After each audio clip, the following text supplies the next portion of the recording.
Hi, my name is Scott Harrigan. I'm a member of the Board of Trustees, and I'm here to announce our annual congregational meeting, which will be held on June 13th at 12 p.m. We will be holding a hybrid church meeting, meaning we will be doing it both in person and on Zoom. If you are fully vaccinated, you can come to the UUCA in the chapel. Proof of vaccination would be gratefully accepted. Although masking is not required for vaccinated people, if you would prefer to mask, we will leave that to your discretion. We will do our best to create a space between members, and the overflow will go into the Emerson room via Zoom. Or you can attend the meeting from the comfort of your home on Zoom. A link will be provided for the live feed. RSVP to the email on your screen now. It is important to RSVP if you plan to come to the live annual meeting or attend by Zoom, so we can have the membership list prepared so we can take attendance for voting. In-person voting, you'll be issued a voting card. Zoom voting, we will do a poll with raised hands. What will be covered and voted on in the congregational meeting is 1, the annual church budget, 2, the nominating committee's recommendations for the board, which are Bruce Becker and Linda Gardner, and the nominating and leadership committee nominees, which is Kim Diana Connolly and Virginia Snyder, and the trustee for the endowment trust, John Thompson. There will also be a vote on the language change request from the endowment trust regarding Article 11 of the Declaration. It will be changed from the fiscal year of the trust shall coincide with the fiscal year of the church to the fiscal year of the trust will be the calendar year. Thank you, and hope to see you at the meeting.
Universalist Church of Amherst. I'm Reverend Michelle Buheit, the minister of this congregation. I am joined in leading worship today by my husband and our chief technical guy, Les Buheit. At the beginning of each service, we offer words of gratitude for the land upon which our church rests. The campus of UU Amherst was once occupied by the Seneca Nation, one of the tribes that make up the Haudenosaunee Confederacy. Today, we acknowledge the relationship they cultivated and nourished with this land. We are the grateful heirs of this deep connection. We say Yahweh, thank you, in the Seneca language. We ask forgiveness on behalf of our ancestors and ourselves, and we covenant to live with respect for the interdependent web of all existence of which we are a part. We give away our gratitude for the beauty and resiliency of this lovely planet that birthed us, nourishes and sustains us, and that will receive us back when life has used us up. We begin our worship together by lighting the flaming chalice, the symbol of Unitarian Universalism that embodies the light of reason and the search for truth and meaning, the warmth of friendship and community, and the fire of our commitment to bring more justice and compassion to a hurting world. If you have a chalice or a simple candle at home, please prepare to light it as we light our shared chalice. Blessed is the fire that burns deep in the soul. It is the flame of the human spirit touched into being by the mystery of life. It is the fire of reason, the fire of compassion, the fire of community, the fire of justice, the fire of faith. It is the fire of love burning deep in the human heart, the divine glow in every life.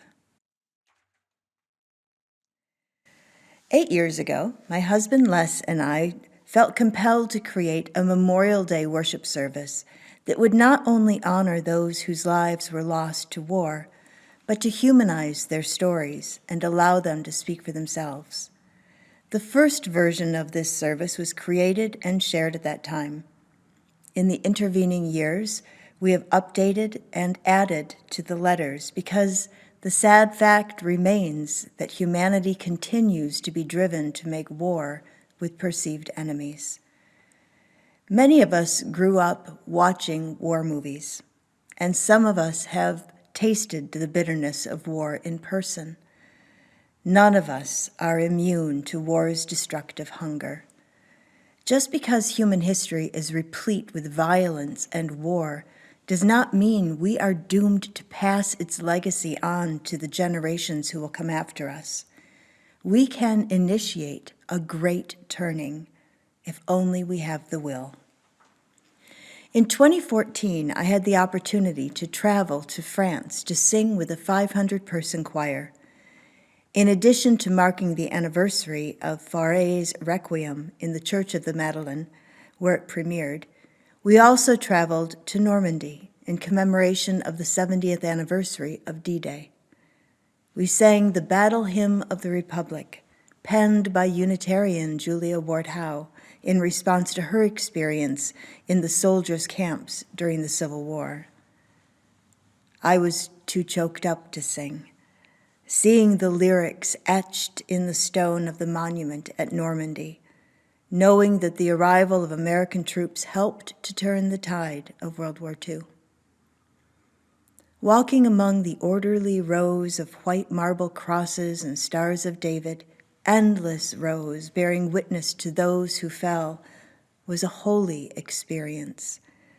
Standing at the edge of the dunes brought home to me the futility and sacrifice of all the soldiers who were so easily picked off by enemy fire at the edge of the cliff. How casually we humans take the lives of our siblings. How casually the powerful elite send our children to kill and be killed in order to prove a point or to jumpstart an economy. When will we finally understand that there is no separation? We are all one. This is my song.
These letters, diaries, and personal accounts originated in conflicts ranging from the American Revolutionary War to Afghanistan, and thus all stem from the era of mass participation in war.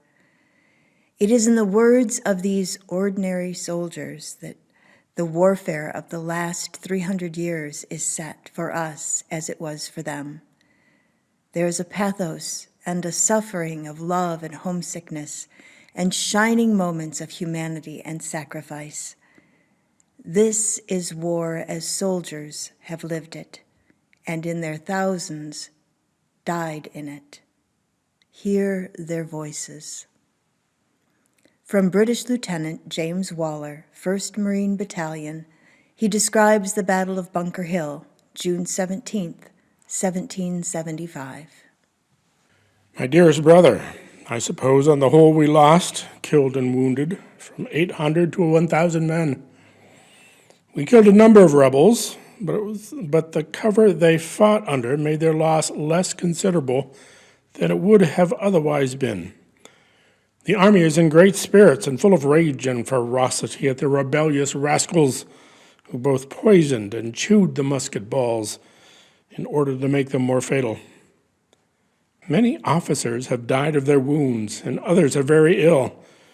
'Tis astonishing what a number of officers were hit on this occasion, but the officers were particularly aimed at. U.S. Lieutenant Napoleon Dana, 7th Cavalry, from letters written to his wife Sue. Dana was stationed on the Mexican border in readiness for the war with Mexico between 1846 and 1848.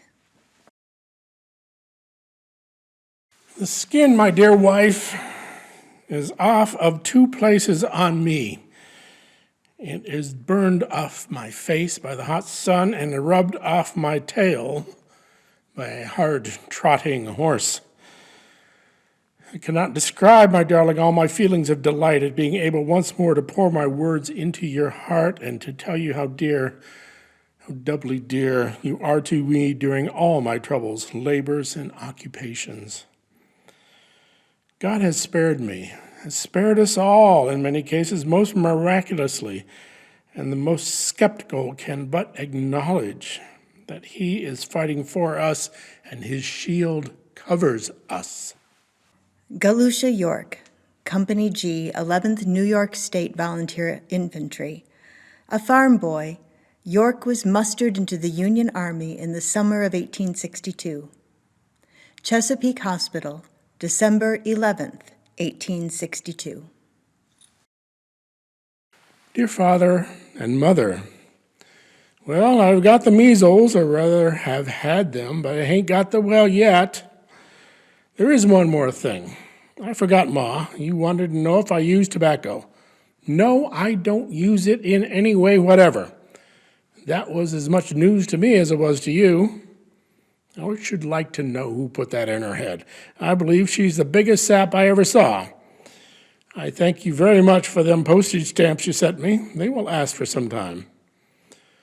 From your ever-loving and most affectionate son, Galusha H. York, to Zebulon T. and Lucy F. York. Goodbye for this time.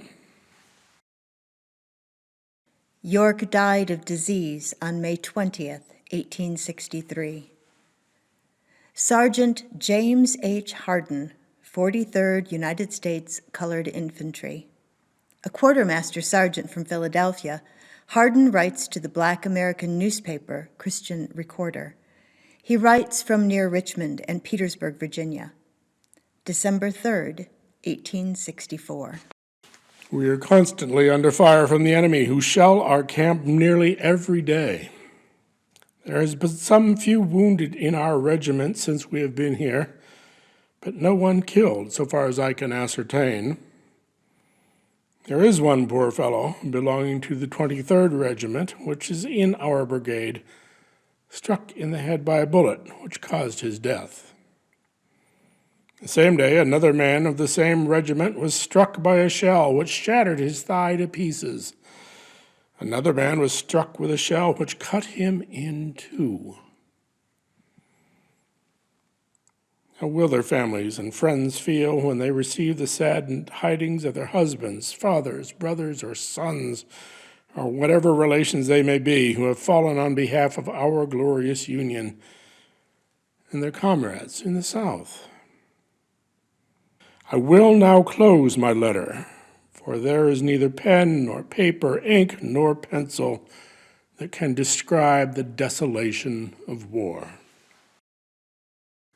Walter Limmer, German Army, Leipzig, August 7th, 1914. Dear Father, good Mother, beloved brothers and sisters, please don't think me cruel for saying this, but it would be a good thing if already you too would, with brave hearts and firm self-control, get accustomed to the idea that you'll never see me or any of my brothers again. Then if the bad news does come, you will be able to receive it much more calmly. But if we do come back, then we can accept that joy as an unexpected and all the more gracious gift of God. In August 1917, Chief Nurse Julia Stimson wrote of the women she sent for temporary duty at the casualty clearing stations.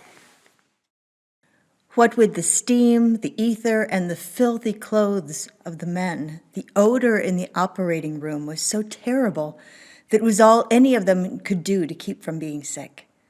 No more handling of instruments and sponges, but sewing and tying up and putting in drains while the doctor takes the next piece of shell out of another place. Then, after 14 hours of this with freezing feet to a meal of tea and bread and jam, then off to rest if you can, in a wet bell tent in a damp bed without sheets, after a wash with a cupful of water. One need never tell me that women can't do as much, stand as much, and be as brave as men. Army Nurse Helen Fairchild, Base Hospital Number 10, December 28th, 1917. Dear Mother, had a letter from the States this week and was glad, for being sick this far from home is no fun.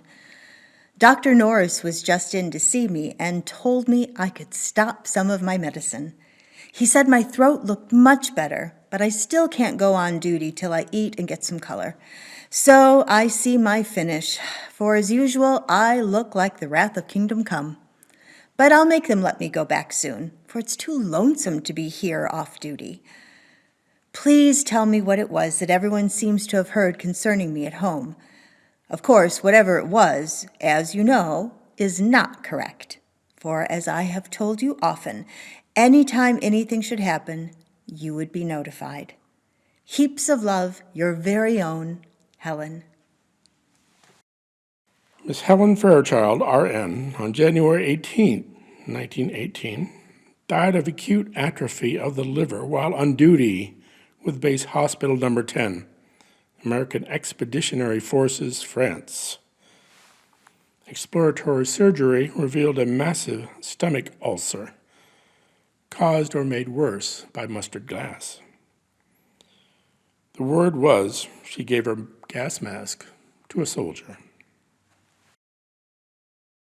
From Robert Graves' autobiography, Goodbye to All That. Hardly one soldier in 100 was inspired by religious feeling of even the crudest kind. It would have been difficult to remain religious in the trenches, even if one had survived the irreligion of the training battalion at home.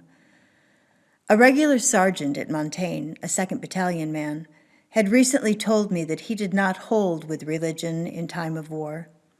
He said that the Indians were right in officially relaxing their religious rules while fighting. And all this damn nonsense, sir, that we read in the papers, sir, about how miraculous it is that the wayside crucifixes are always getting shot at, but the figure of our Lord Jesus somehow don't get hurt, it fairly makes me sick, sir.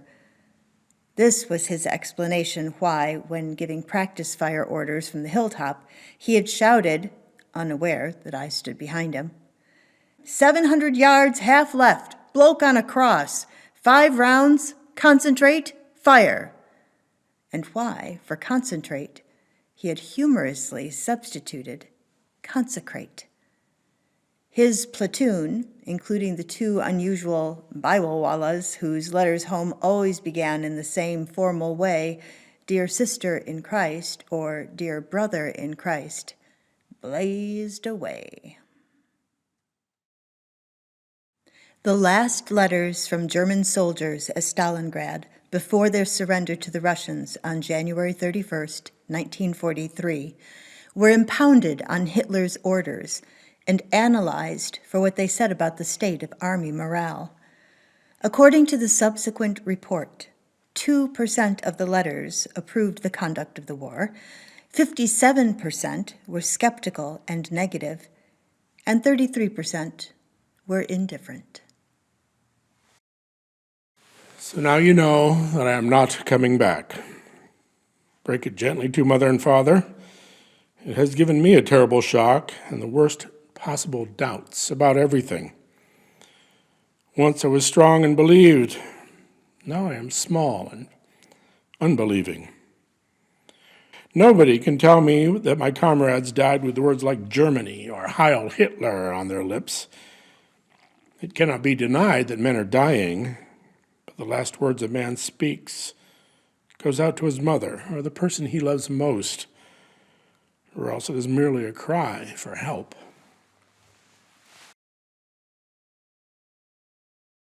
From the memoirs of Jean Wood, a British actress. We had our own air raid shelter that the government issued. In the country, it was a steel table. It was not very high, and if you were pretty big, it was awful to get under. If you were in a big town like London or Manchester, there was one in the garden. The garden one was concrete or old tin, and it was terribly damp.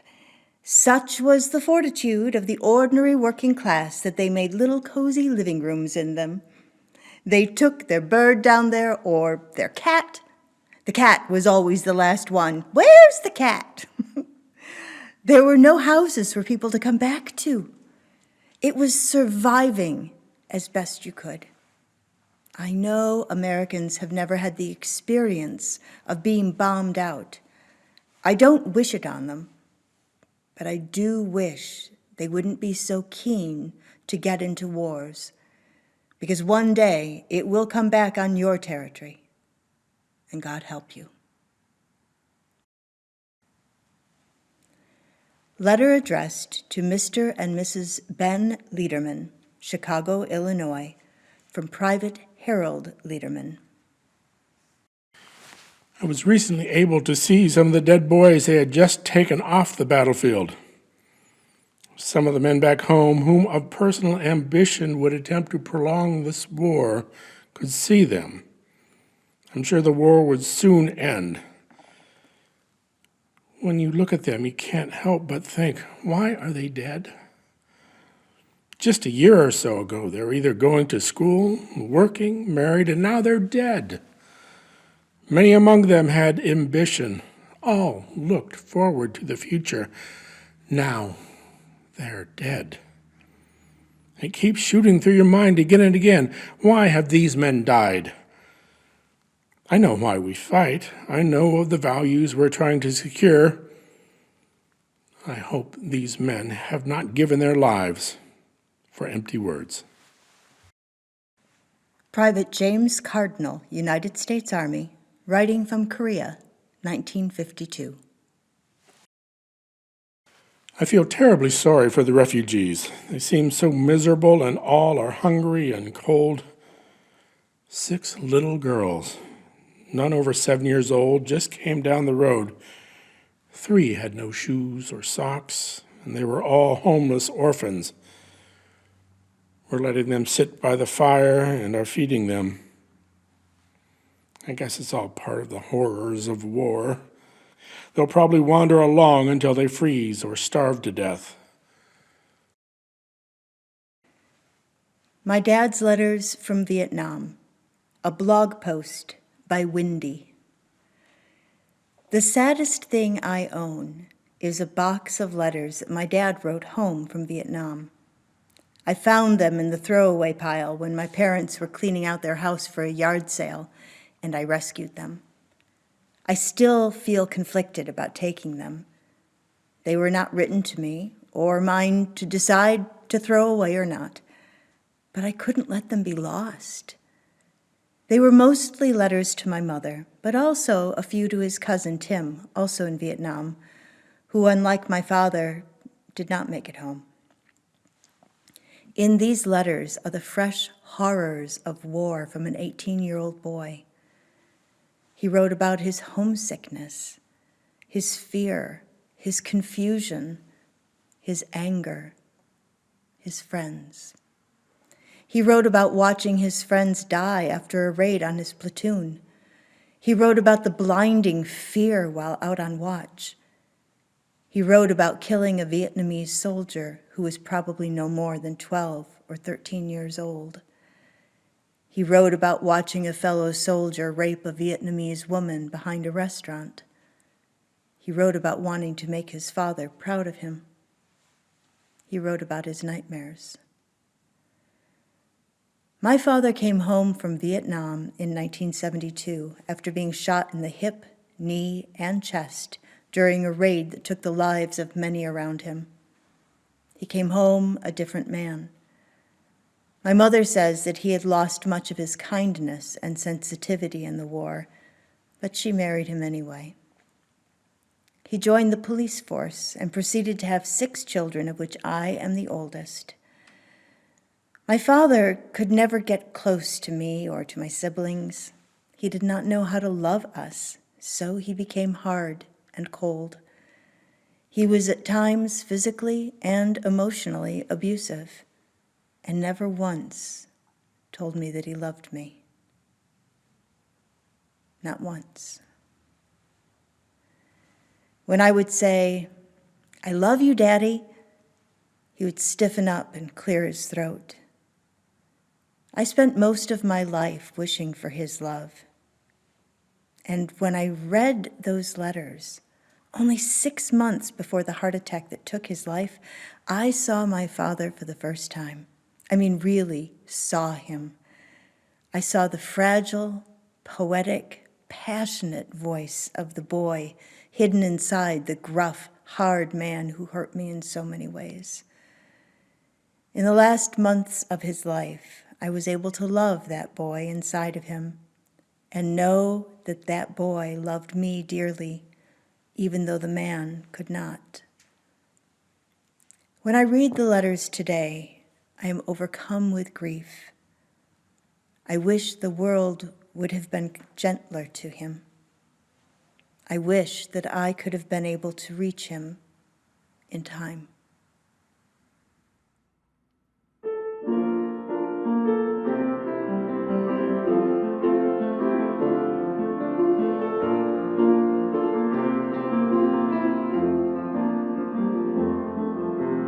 How many roads must a man walk down before you call him a man? How many seas must a white dove sail before she sleeps in the sand? How many times must the cannonballs fly before the roar of grand? The answer, my friend, is blowing in the wind. The answer is blowing in the wind. How many times must a man look up before he can see the sky? How many ears must one man have before he can hear people cry? How many deaths will it take till he knows that too many people have died? The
From an anonymous lieutenant in the Iraqi Army, January 17, 1991.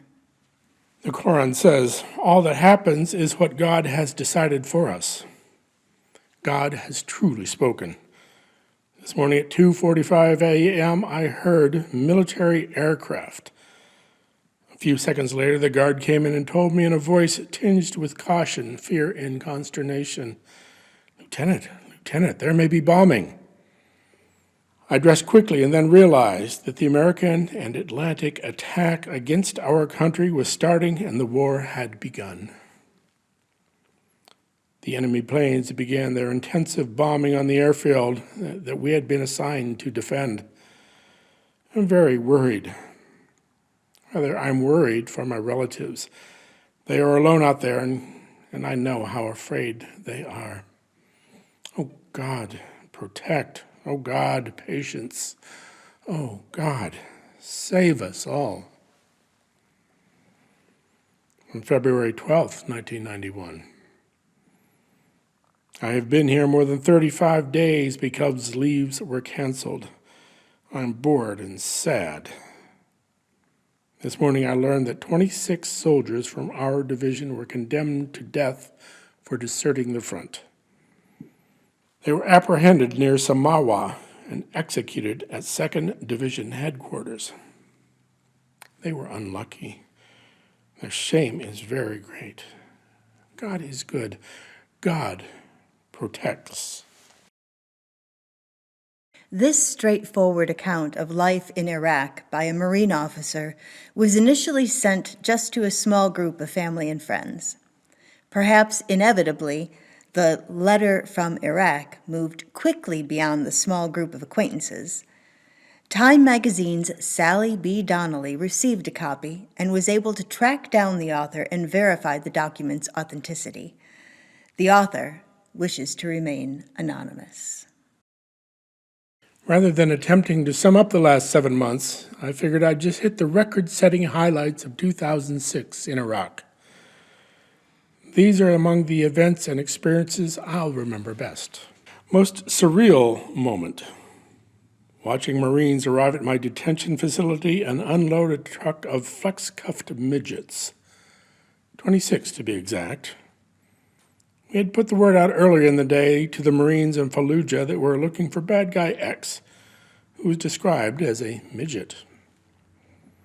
Little did I know that Fallujah was home to a small community of midgets who banded together for support since they were considered as social outcasts. The Marines were anxious to get back to the midget colony to bring in the rest of the midget suspects, but I called off the search. Thinking bad guy X was long gone on his short legs after seeing his companions rounded up by the giant infidels. Most profound man in Iraq. An unidentified farmer in a fairly remote area who, after being asked by reconnaissance Marines if he had seen any foreign fighters in the area, replied, "Yes, you." Biggest mystery. If there's no atheists in foxholes, then why aren't there more people at Mass every Sunday? Worst smell. Porta-johns in 120-degree heat. That's 120 degrees outside the porta-john. Highest temperature? I don't know exactly, but it was in the porta-johns. Needed to rehydrate after every trip to the loo.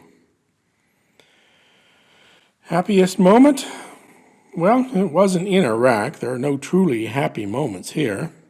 It was back in California when I was able to hold my family again while on home and leave in July. Most common thought, home. Always thinking of home, my great wife and kids, wondering how everyone is getting along, regretting that I don't write more. Yep, always thinking of home. I hope you're all doing well. If you want to do something for me, kiss a cop, flush a toilet, and drink a beer. I'll try to write again before too long, I promise. Private Agami had time for everyone, and everyone had time for him. Affectionately called G.I. Jew, he held his religion up to the light. He used it to build tolerance among the troops and shatter stereotypes. Few in his unit had ever met a Jew. He flew the Israeli flag over his cot in Adamaya. He painted the words, "The Hebrew Hammer," onto his rifle. He even managed to keep kosher, a feat that required a steady diet of protein shakes and cereal. PFC Daniel J. Agami, 25, was driving a Bradley fighting vehicle on June 21, 2007, when it hit an IED. Letter from Iraq by J.C. Farmer to Eric Dale Kays, who posted it on his website. You know me, Eric. I'm always trying to get the most out of my days. I never like to complain. I'm kind of glad that I'm here. The other day, I passed a little boy on the edge of the road. I looked at his face. I wanted to jump out of the truck and just pick him up and hug him. I wanted to do more than just throw food out my window. I think we all spend a lifetime trying to figure out why we are here. I know why I am here. God has given me a heart to help people, and that's what makes me happy. Love, J.C. Spring Hill. The words haunt Lisette Green as she struggles to understand what happened to the man she loved. Home from fighting in Iraq, he had grown depressed and distant as he witnessed thousands of his fellow soldiers head off to war.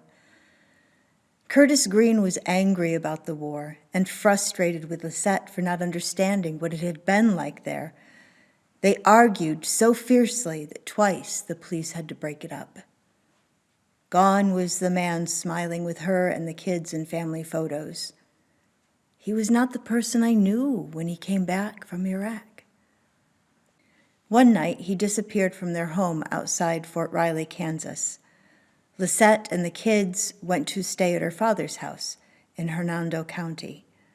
When he called her to apologize for running out, he promised he would come home to Fort Riley, but he wasn't about to return to Iraq. Over my dead body are they going to make me go back? I knew he was having dreams, nightmares, Lisette said. He would wake up at night really sweaty. On December 6th, he showed up for work, his uniform pressed, his boots polished. He sang cadence. That night, he was found hanging in his barracks. Sergeant Curtis Green, 331st Signal Company, was 25.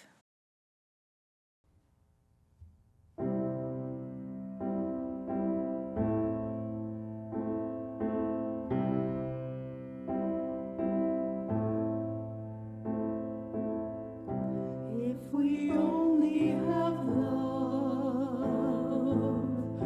then tomorrow will dawn, and the days of our years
close our time of worship with these familiar words. We extinguish this flame, but not the light of truth, the warmth of community, or the fire of commitment. These we carry in our hearts until we are together again. And we offer this benediction to bless the time we have shared. May the love which overcomes all differences, which heals all wounds, which puts to flight all fears, which reconciles all who are separated, be in us and among us, now and always. Thank you for joining us in worship today. Please see the credits at the end of this service for information about the music and other worship elements. And do take a moment to visit our website, uuamherst.org, and click on the giving link, or text your gift to 833-987-1968. Your generosity in online giving is the virtual equivalent of passing the offering plate. Thank you in advance for your generosity.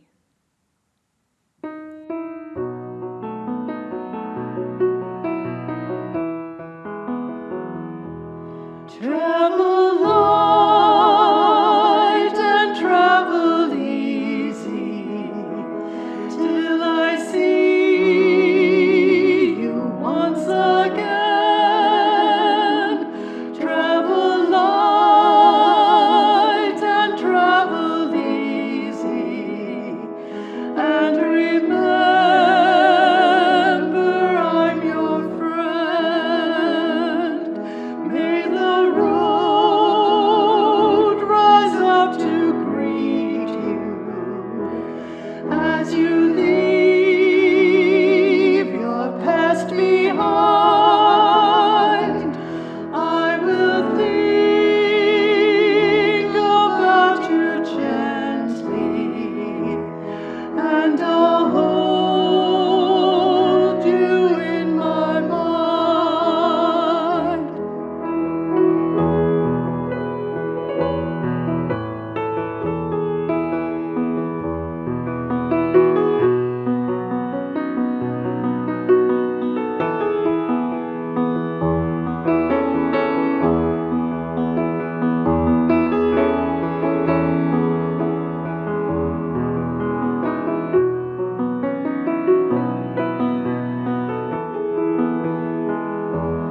Travel light and travel easy till I see you once again. Travel light and travel easy, and remember I'm your friend.